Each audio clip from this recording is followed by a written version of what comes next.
ready for instruction today. And overall, it assists teachers with differentiation in what to teach.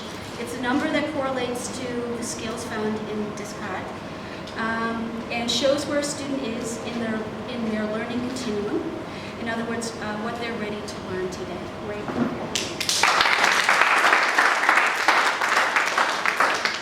All right, Descartes learning continuum. This one has seemed to be a little bit of an argument at several tables done over here. We'll take what we have.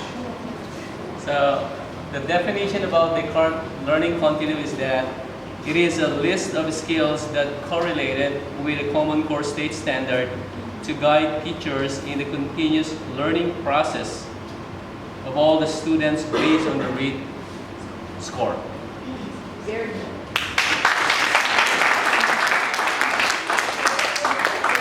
After lunch debate, and the last time I tell anyone it's my birthday. Is it today? No, it was last month. No,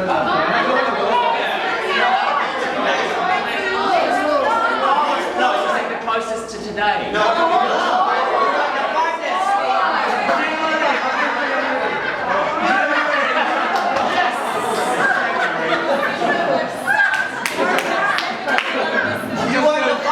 That just goes to show how bad they are as teachers. How is January anywhere near today?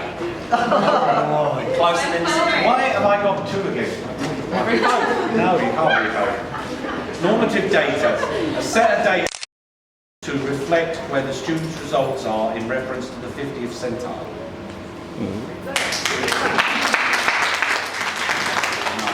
Projected growth. Yeah, we had plenty of discussion over this, and finally we came up with a very short definition.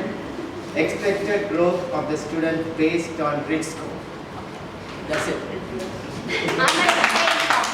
I'm going to change one thing so that we don't go here with the understanding that it's expected. It's typical, but it's not expected. In other words, like it's projected. If you go to the doctor with your child and the doctor says your child is projected to grow 5 centimeters, it's not expected because, I mean, there will be factors that could influence that one way or another. Does that make sense?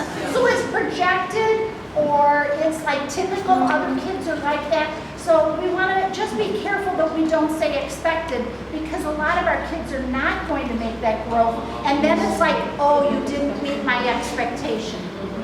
Is that? Okay. Otherwise, great. Thank you. All right, lastly, adaptive assessment.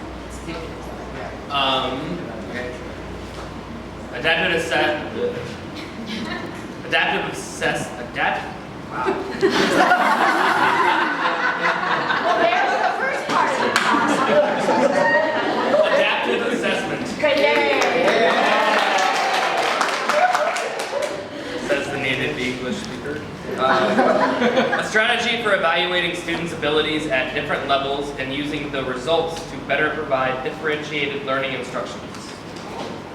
And that certainly is a great definition. The other thing that we want to add to an adaptive assessment is that an adaptive assessment is that when it's not a fixed form. So what do I mean by fixed form? Fixed form is where everybody gets the same questions. So when you go to take like the TOEFL or the SAT or anything like that, everybody gets a book and they have the same questions. An adaptive assessment goes up and down based on what you respond as a student. So when the students take the math test, the questions either get harder or easier based on the student's response. So it's adapting to them too. Okay? So does that help expand the definition for you of adaptive? Yes.